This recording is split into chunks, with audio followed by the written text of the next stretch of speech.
saya Anggreni Esther Kalalo, mahasiswi Fakultas Keperawatan Program Studi Ilmu Keperawatan di Universitas Pembangunan Indonesia. Pada saat ini saya memohon izin kepada teman-teman untuk melakukan sosialisasi mengenai kenali rematik, langkah awal menuju hidup sehat tanpa nyeri. Dalam tempat hidup tentunya orang sering temui yang namanya rematik. Rematik ini ada banyak macam jenis, contohnya seperti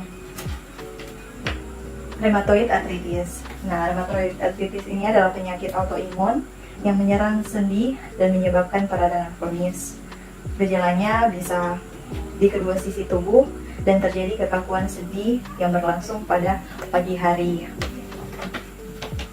Nah, apa sih gejala-gejalanya yang bisa orang sadari lebih cepat mengenai penyakit ini? Tentunya yang pertama adalah badan lemah, orang nafsu makan menurun, peningkatan suhu tubuh yang naik, penurunan berat badan yang cukup drastis, dan tentunya nyeri pada pergelangan tangan, torang lutut, ataupun torang kaki, nyeri pada siku, bahu, dan pergelangan kaki, kaku sendi di pagi hari, dan pembengkakan dan nyeri di area sendi.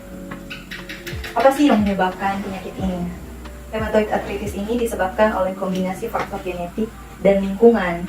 Contohnya untuk faktor genetik di mana sistem kekebalan tubuh menyerang jaringan sendi. Faktor-faktor lain yang berperan seperti kalau misalnya kalau cowok-cowok kan merokok atau hormon seperti estrogen, obesitas atau kelebihan berat badan dan lainnya.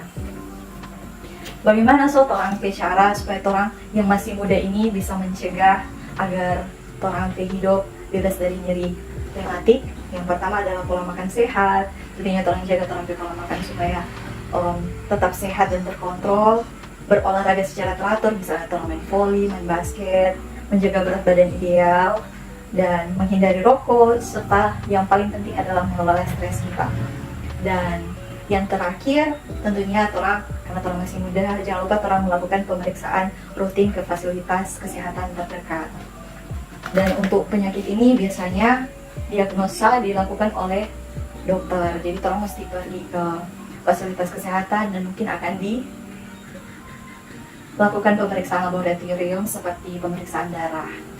Mungkin dari teman-teman ada yang ingin bertanya mengenai penyakit rheumatoid arthritis ini, persilakan. Oh, kalau dari saya, Pak Anggi ya. Iya. Jadi dari penyakit rematik ini, apakah rematik ini berbahaya bagi tubuh?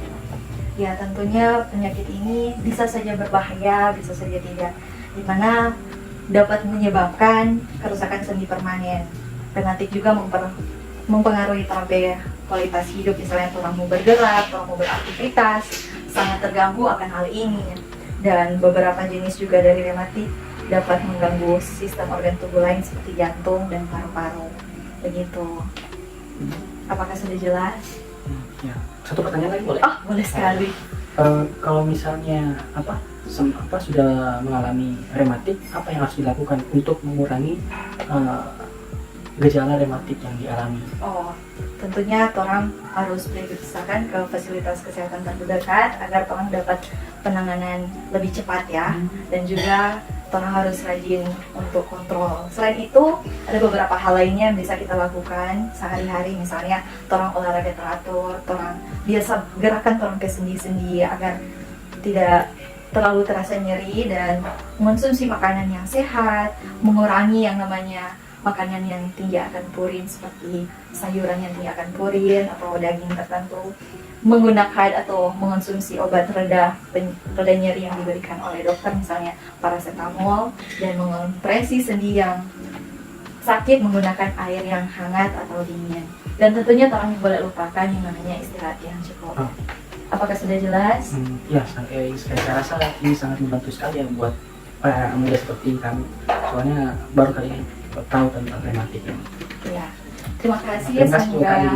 Semoga apa yang kita pelajari hari ini bisa lebih kita mengerti dan kita bisa lebih menjaga kesehatan kita masing-masing. Dan tentunya untuk itu kita mesti jaga sistem imun. Karena itu saya menyediakan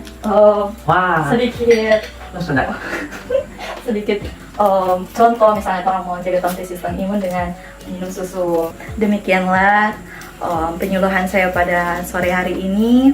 Kiranya penyuluhan ini bisa menjadi penyuluhan yang bermanfaat bagi pendengar dan juga penonton yang telah menonton. Terima kasih, Tuhan Yesus memberkati. Selamat siang. Perkenalkan, nama saya Kristi Paulina Gracia Petika dengan NIM 2314201013. Saya dari kelas A1 semester 2 Fakultas Keperawatan Universitas Pembangunan Indonesia. Pada saat ini saya akan menjelaskan sedikit tentang kenali rematik, langkah awal menuju hidup sehat tanpa nyeri. Pada saat ini kita mau bertanya, apakah saudari Lita sudah tahu apa itu rematik? Iya. Nah, kita akan menjelaskan sedikit tentang apa itu rematik. Rematik adalah sebutan untuk berbagai penyakit yang menyebabkan nyeri dan kekakuan pada sendi seperti lupus dan gout. Salah satu jenis rematik adalah rematik arteritis atau RA. RA adalah penyakit autoimun yang menyerang sendi dan menyebabkan peradangan kronis. Gejalanya termasuk nyeri di kedua sisi tubuh atau nyeri simetris dan kekakuan sendi yang berlangsung lama pada pagi hari. Gejalanya ada beberapa, yaitu badan lemah, nafsu makan menurun, peningkatan suhu tubuh, penurunan berat badan, nyeri pada pergelangan tangan, lutut dan kaki, nyeri pada siku bahu, pergelangan kaki, kaku sendi di pagi hari, pembengkakan dan nyeri sendi. Di sebelah, penyebab dari penyakit rematik arteritis yaitu disebabkan oleh kombinasi faktor genetik dan lingkungan yang memicu respons autoimun, di mana sistem kekebalan tubuh menyerang jaringan sendi-sendi. Faktor-faktor lain yang berperan meliputi paparan asap rokok, hormon seperti estrogen, obesitas, dan merokok. Bagaimana cara mencegahnya? Yang pertama, pola makan sehat, berolahraga teratur, menjaga berat badan ideal, hindari merokok, pengelolaan stres, dan pemeriksaan rutin ke fasilitas kesehatan terdekat. Diagnosa yaitu diagnosa rematik arteritis melibatkan pemeriksaan fisik, riwayat medis, dan tes darah. Untuk melihat faktor rematik dan anti-CCP, pemeriksaan imaji seperti ronsen juga sering digunakan untuk melihat kerusakan pada sendi. Dan itulah beberapa penjelasan singkat dari saya. Apakah dari saudara Lita ada pertanyaan? Tidak ada. Oke, terima kasih sudah meluangkan waktunya. Selamat siang.